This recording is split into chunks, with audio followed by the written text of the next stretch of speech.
ونعوذ بالله من شرور أنفسنا ومن سيئات أعمالنا من يهده الله فلا مضل له ومن يضلل فلا هادي له ونشهد أن لا إله إلا الله وحده لا شريك له وداعيا إلى الله بإذنه وسراجا منيرا فقد قال الله تعالى في كلامه المجيد والفرقانه الحميد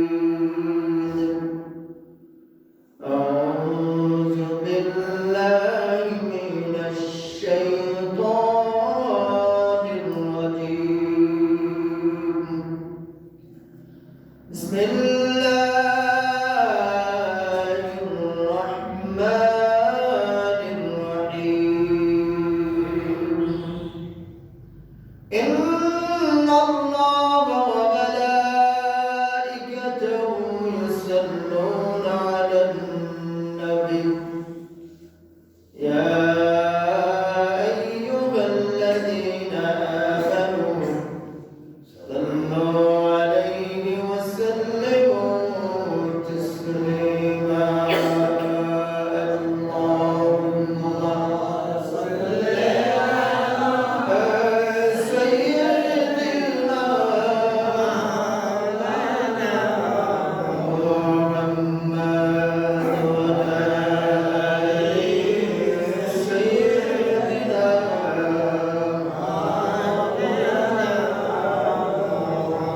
محمد بن شريف اللهم صل على سيدنا محمد وعلى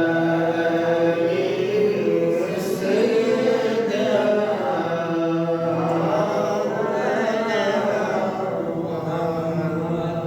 دمك ومن ببين دلو अपनार जिंदगी अपनर करे तशरीफ रहमतन लिलआलमीन اللهم صل على سيدنا مولانا محمد وعلى آل سيدنا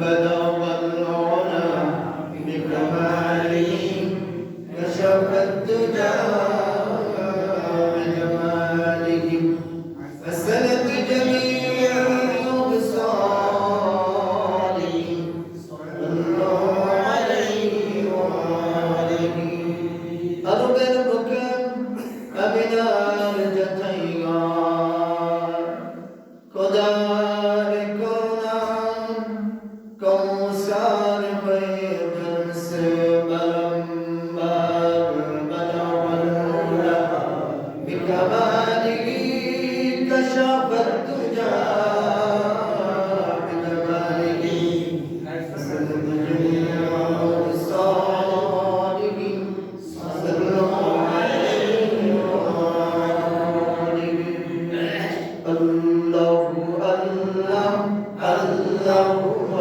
الله الله الله الله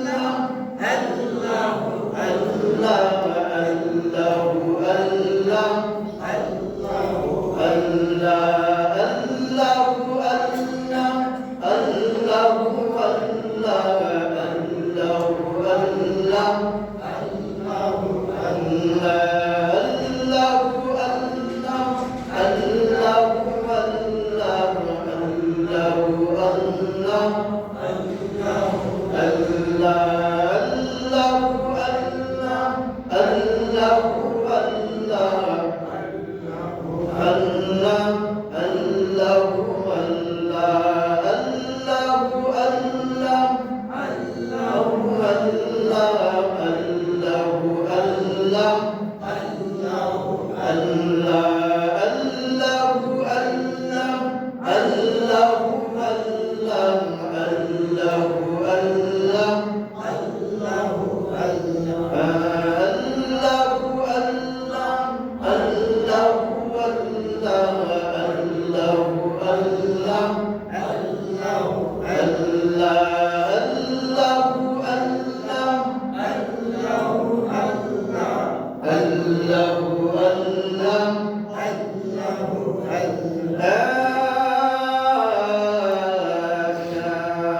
উপস্থিত মুহতারাম মুআজ্জিজ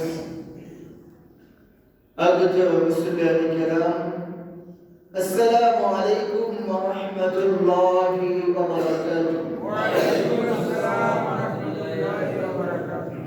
আমরা আমাদের রবের দরবারে, প্রভুর দরবারে, মুনিবের দরবারে শুকরিয়া আদায় করি যে মহান আল্লাহ তাআলা দয়া করে ভালোবাসে আমাদেরকে আগে আসার সুযোগ করে দিলেন। আমরা সুন্নত নামাজ আদায় করেছি, রাসূলের উপরে দুরূদ আদায় করেছি, আল্লাহ পাকের নামে জিকির আজগার করেছি। আল্লাহ আমাদেরকে আগে আসার সুযোগ করে দিলেন।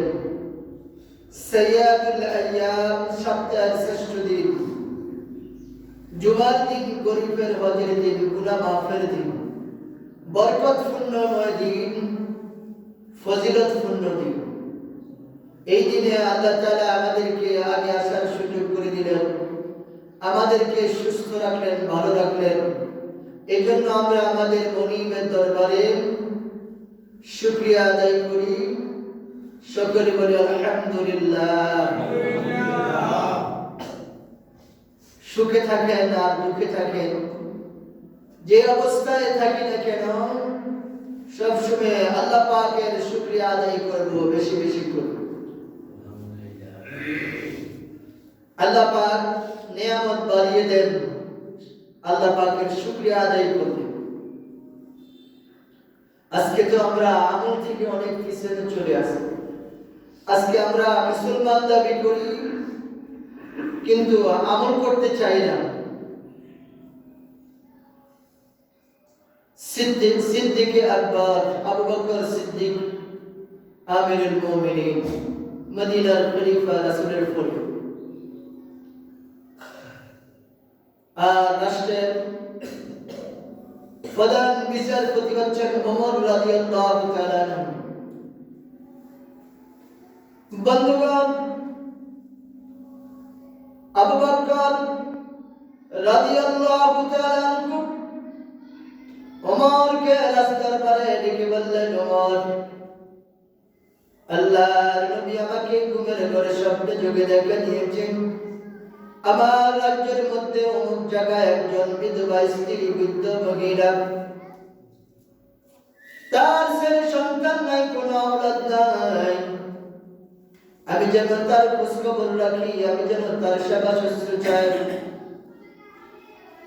শুশ্রূষা করি, তার যেন খবর রাখি। ওমর, আমি রাষ্ট্রের প্রধান, খলিফা, রাষ্ট্রের প্রধান, আপনি বিচারপতি, হাইকোর্টের প্রধান বিচারপতি, আমি আপনাকে অর্ডার করছি অমুক গ্রামে, অমুক জায়গায়, অমুক মহিলার বাড়ি, ওই মহিলাকে আপনি আপনার যে ডিউটি, 8 ঘন্টা ডিউটি, রাজকার্য পরিচালনা করার পরে, আপনার আগে বিচার কার্যক্রম সম্পাদন করার পরে, অথবা আগে পারেন অথবা পরে পারেন, ওই মহিলার বাড়িতে যাবেন, তার খোঁজ খবর নেবেন, তার সেবা শুশ্রূষা করবেন। ওমর রাদিয়াল্লাহু তাআলা ডিউটি শেষ করার পরে প্রধান বিচারপতি, দেশের প্রধান বিচারপতি চলে গেলেন বৃদ্ধ মহিলার বাড়িতে। বাড়িতে বাড়ির দরজা নক করলেন, মা, আমি একজন মুসাফির। দরজা খোলেন, ভিতর থেকে আওয়াজ আসছে, কে তুমি? বললে যে আমি ওমর, নবীর একজন সাহাবী। কেন আসছো? দেশের প্রধান রাষ্ট্রপতি, দেশের প্রেসিডেন্ট, নবীজির সাহাবী আবু বকর রাদিয়াল্লাহু তাআলা আনহু, দেশের প্রেসিডেন্ট আমাকে হুকুম করেছেন, নির্দেশ দিয়েছেন, অর্ডার দিয়েছেন, আমি যেন আপনার খোঁজ খবর রাখি, সেবা শুশ্রূষা করি, আপনার যেন সেবায় মুক্ত হয়ে যায়। মহিলা ভিতর থেকে আওয়াজ দিছেন, বাবা, তুমি আসার আগে কে জানি এসে এক যুবক আসছে। যুবক এসে আমার যে খানা পিনা রান্না করে দিয়ে গেছেন, আমাকে গোসল করে দিয়ে গেছেন, নিজের হাত দিয়ে আমাকে খাওয়াই দিয়ে গেছেন। এখন আমার কোনো আর কাজ নাই, বাবা তুমি চলে যাও। ওমর রাদিয়াল্লাহু তাআলা পরের দিন সকালবেলা সালাতুল ফজর আদায় করলেন, নামাজ আদায় করে ওই বৃদ্ধ মহিলার বাড়িতে চলে গেলেন। যে আওয়াজ দিলেন, ওই মহিলা কি কথা বলছে, আজকে এক যুবক ফজরের নামাজের আগে আসছে, সালাতের আগে আসছেন, এসে আমার সম্পূর্ণ কাজগুলো সম্পাদন করে দিয়ে গেছে। সুবহানাল্লাহ। আজকে আমরা পিছিয়ে থাকতে চাই, আমল করতে চাই না। সংক্ষিপ্ত করে বলছে, আজকে অন্য বিষয়ের উপরে আলোচনা। তৃতীয় দিন গেলেন, একই কথা বললেন। চতুর্থ দিন ওমর রাদিয়াল্লাহু তাআলা রাগ হয়ে গেলেন। দেশের প্রেসিডেন্ট আমাকে অর্ডার করলেন আমি যেন মহিলার খেদমত করি, সেবা শুশ্রূষা করি, খোঁজ খবর নেই। কে সে? আজকে আমি তাহাজ্জুদের আগে চলে যাব। গভীর রাত্রে মহিলার বাড়িতে চলে গেলেন, দরজা ঠুক দিয়েছেন। ভিতর থেকে আওয়াজ আসছে, কে তুমি? বলল যে আমি ওমর। কেন আসছো? আপনার একটু সেবা, আপনার একটু খেদমত করার জন্য। আমার ঘরে একজন যুবক আছে, আমার সেবা শুশ্রূষা মগ্ন আছেন, নিয়োজিত আছেন, আমার খেদমতে আছেন। বাবা তুমি চলে যাও। ওমর রাদিয়াল্লাহু তাআলা বলছেন, মা আপনি দরজা খুলে আমি আজকে যুবককে দেখতে চাই। কে সে? কোন যুবক যে আমাকে রাষ্ট্রপতি অর্ডার করার পরেও আমার কাজের মধ্যে বাগড়া দেয়? কে সে? আমি তাকে দেখতে চাই। দরজা খুললেন, দেখলে যে আবু বকর চাদর গায়ে দিয়া মুখটা ঢেকে আছেন। ওমর রাদিয়াল্লাহু তাআলা তরবারিটা আমার করলেন, বললেন, তোমার পরিচয় দাও, কেন আমার কাজে বাগড়া দিচ্ছ? আমি আজকে 7 দিন পর্যন্ত আসি মহিলার খেদমত করার জন্য, কিন্তু পারি না। তোমার চেহারা দেখাও, তোমার পরিচয় দাও। এমন সময় আবু বকর রাদিয়াল্লাহু তাআলা সিদ্দিক আকবর, দেশের প্রেসিডেন্ট। খেয়াল করেন, দেশের প্রেসিডেন্ট একজন বৃদ্ধ মহিলার খেদমতে নিয়োজিত হয়ে গেছে, প্রতিযোগিতা লাগাই দিছে। আবু বকরের গায়ের চাদর যখন মুখমণ্ডল থেকে সরালেন, ওমর রাদিয়াল্লাহু তাআলা হাতের মধ্যে তরবারি ছিল, তরবারিটা থরথর করে কাঁপতে কাঁপতে ভয়ে হাত থেকে পড়ে গেলেন। যেই ওমরকে বাগে ভয় পায়, শয়তান 40 গজ দূরে থাকে, ওমরকে দেখলে ওমর রাদিয়াল্লাহু তাআলা চোখের পানি ছেড়ে দিয়ে বলছেন, হুজুর আপনি আমার দেশের প্রেসিডেন্ট, প্রধানমন্ত্রী, প্রধান খলিফা, আপনি আমাকে অর্ডার করার পরেও কেন আপনি এসে মহিলার সেবায় নিয়োজিত? আবু বকর চোখের পানিগুলো ছেড়ে দিয়ে বলছেন, ভাই ওমর আমি তোমাকে অর্ডার করে বলছি, নবীজি আমাকে যা বলছেন, কিন্তু আমি চিন্তা করে দেখলাম আমি কাল হাসরের ময়দানে কি জবাব দিব? দেশের প্রেসিডেন্ট হয়ে একজন মহিলার খোঁজ খবর নেই না, অসহায় মনে কত দরিদ্র, তার সেবা করার, তার খেদমত করার কেমন কেউ নাই। কাল হাসরের ময়দানে যদি আমাকে আল্লাহ তাআলা জিজ্ঞাসা করে, আবু বকর জবাব দাও, তুমি রাষ্ট্রপতি থাকাকালীন অমুক জায়গায় একজন মহিলা এমন অবস্থায় ছিল, তুমি জবাব দাও। ভাই ওমর এই ভয়ে আমার চিন্তা এসে গেল, আমি যেন ওই মহিলার খেদমত করতে পারি, আল্লাহকে সন্তুষ্ট করতে পারি। সুবহানাল্লাহ। তারা আমল করার জন্য, নেক কামাই করার জন্য প্রতিযোগিতা করতেন। আজকে আমরা মুসলমান দাবি করি, মুসলমান, আমরা মুসলমান দেন না, এখন প্রতিযোগিতা হচ্ছে, খুতবা সময় হয়ে যাবে তখন আর কিছু নামাজ পড়ার জন্য। এই হচ্ছে মুসলমানের পরিচয়। أعوذ بالله من الشيطان الرجيم. بسم الله الرحمن الرحيم.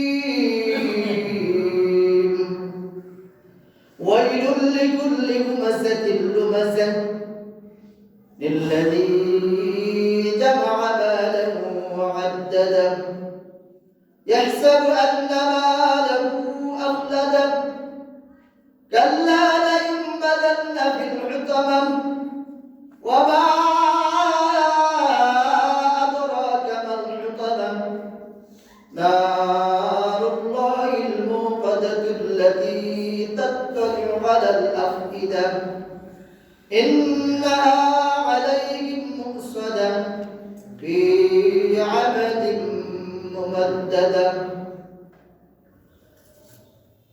আজকের আলোচনার বিষয় যে গীবত পরনিন্দা সম্বন্ধে, যে আমরা আমল করি, আমল করার পরে আমরা এমন একটা কাজ করি যে কাজটা রাসূল পছন্দ করতেন না, আল্লাহ পছন্দ করতেন না। আল্লাহ তুমি পছন্দ করতেন না বিদায় এই সূরা নাযিল করছেন, সূরা হুমাযা। এই হুমাযার মধ্যে আল্লাহ তাআলা এই মুনাফিকদের, গীবতকারীদের সম্বন্ধে আলোচনা করছেন। আজকে আমাদের মধ্যে ট্রেডিশন হয়ে গেছে, আমাদের বাতের হেডের বাত হজম হয় না। আজকে এক মহামারী আকার ধারণ করছে এই জিনিসটা। এটা ক্যান্সারের থেকে ভয়াবহ জিনিস। এটা ক্যান্সার কোন, এর থেকে কোন, ডায়াবেটিস কোন, এর থেকে বড় বড় ভয়াবহ জিনিস এই গীবত। জিনা একটা অপরাধ, কবিরা গুনাহ। আর আল্লাহ নবী কো আল গিবাতু আশাদ্দু মিনাজ জিনা। আল গিবাতু আশাদ্দু মিনাজ জিনা, যে জিনার থেকে বড় অপরাধ হচ্ছে, ভয়াবহ অপরাধ হচ্ছে গীবত।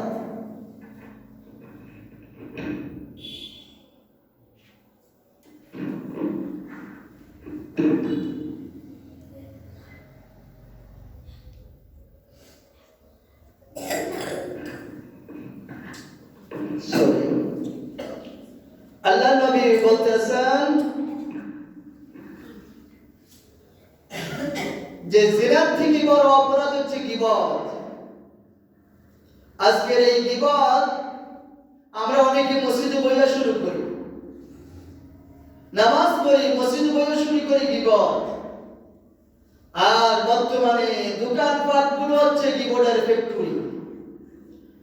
অনেকে রাগ করতে পারে, আজ ইমামতি এমন এক স্যার কি এখানে হক কথা বলা যায় না, 100% 1% বলি না হক কথা, স্যার কি থাকতো না। এমন এক স্যার কি ফাড়া ফুটার বসাবসি মসজিদ লাগছে বিপদ। আমরা হচ্ছে ফাড়া ফুটার নিচে আছি, কি ইমামতি সেভেন লেফট দিয়া কোনরকম লেফট সাইড দিয়ে চাকরি করে যাইতেছে। আমরা লাইফে আতুল তৈরি আছে। ওই ইমামের পিছনে নামাজ পড়া যায় যেত না, যে সঠিক কথাটা, হক কথা বলে না, ন্যায় কথাগুলো বলে না। আজকে আমরা এই ন্যায় কথা থেকে অনেক দূরে আছি, সাকি ঠিক না। রাসূল বলছেন ওই ব্যক্তি সর্ব উৎকৃষ্ট, উত্তম মুসলমান, শ্রেষ্ঠ মুসলমান। বাবা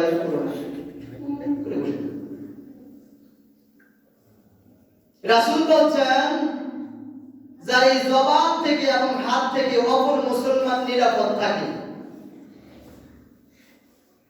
হাত এবং জবান থেকে যে অন্য মুসলমান, অন্য আমার ভাই,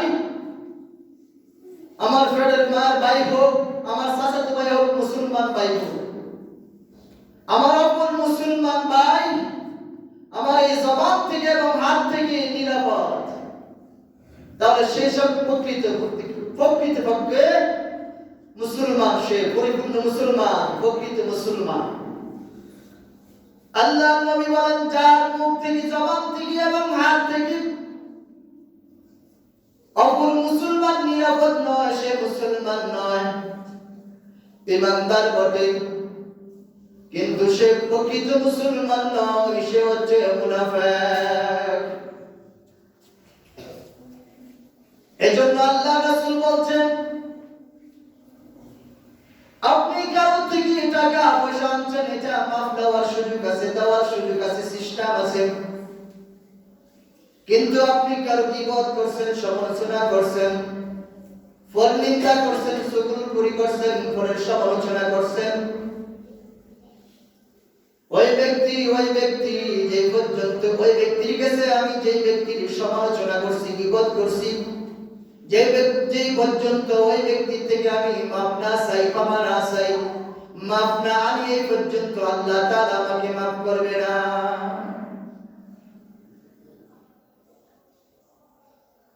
আল্লাহ রাব্বুল আলামিন বলেন চেষ্টা করবেন আমল করার জন্য। আল্লাহ তাআলা বলেন আমি আমার ওই বান্দা বান্দির হাজার কোটি গুণ লক্ষ লক্ষ অপরাধগুলো ঢেকে রাখবো।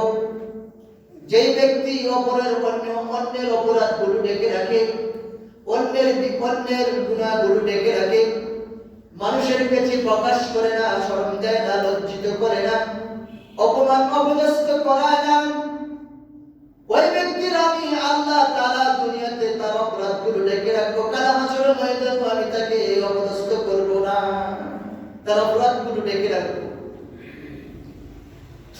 কার?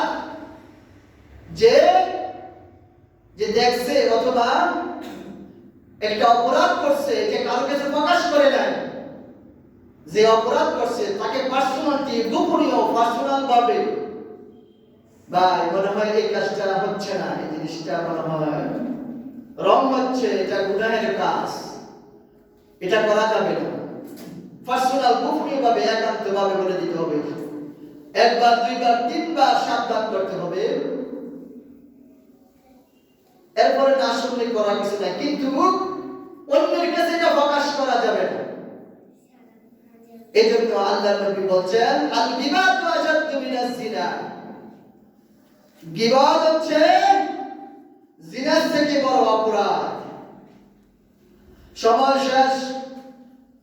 আল্লাহ তাআলা বলছেন ওয়াইলুল লিকুল্লি হুমাযাতিল লুমাযা আল্লাযী জামাআ মালাহু ওয়া আদ্দাদা ইয়াহসাবু আন্না মালাহু আখলাদা কাল্লা লায়ুনবাযান্না ফিল হুতামা ওয়া মা আদরাকা মাল হুতামা নারুল্লাহিল মুওকাদাতু আল্লাতী তাত্তালি'ু আলাল আফইদা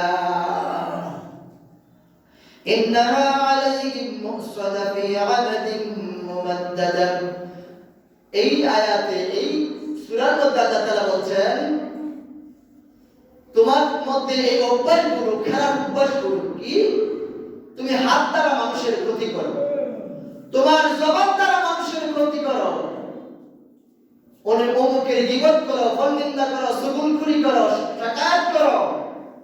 যার মধ্যে এই অভ্যাসগুলো আছে, ঈমান আনার পরেও যে অন্যের কি করে ক্ষতি করে, এই অভ্যাসগুলো যার আছে আল্লাহ তাআলা এমন লোকদেরকে সাবধান করে দিলেন। সময় সংক্ষিপ্ততার কারণে পুরো কথা বলতে পারতেছি না, দুঃখিত। আল্লাহ তাআলা এই সূরার মধ্যে মূল কথা শানে নজুলটা বলে দিচ্ছি যে যার মধ্যে খারাপ অভ্যাসগুলো থাকবে আল্লাহ তাআলা তাকে কি করবেন? হুতামা। ওয়া মা আদরাকা মাল হুতামা, হুতামা কি? সাহাবায়ে কেরাম জিজ্ঞেস করছেন হুতামা কি? কইছে জাহান্নাম। জাহান্নামের একটা দুর্গা, যার মধ্যে এই অভ্যাসগুলো, খারাপ অভ্যাসগুলো থাকবে, খারাপ চরিত্রগুলো থাকবে, তাকে আল্লাহ হুতামা, নারুল্লাহিল হুতামা, তাকে জাহান্নামে ফেলে দেবে।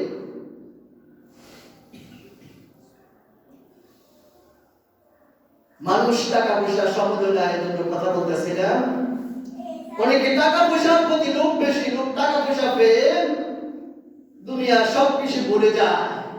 যেমন কারুন ভুলে গেছে, ফেরাউন ভুলে গেছে, নমরুদ ভুলে গেছে, বলছে আনা রাব্বুকুমুল আ'লা, দেয়ার ইজ নো গড, আল্লাহ বলতে কেউ নাই। এই গ্লোবাল ভিলেজের দুনিয়াটা এখন হাতের মুঠোয় গ্লোবাল ভিলেজ বলা হয়। আমরা দেখছি এখন যারা একসময় বলতো আল্লাহ দেয়ার ইজ নো গড, ক্ষমতা পাইয়া, টাকা পয়সা পাইয়া, বাড়ি গাড়ি সন্তান পাইয়া, শক্তি পাইয়া আল্লাহকে যারা অস্বীকার করে তারা মাথা নত করতে বাধ্য হয়েছে। ইনশাআল্লাহ আজকে এই কথাটা শেষ করে দেই।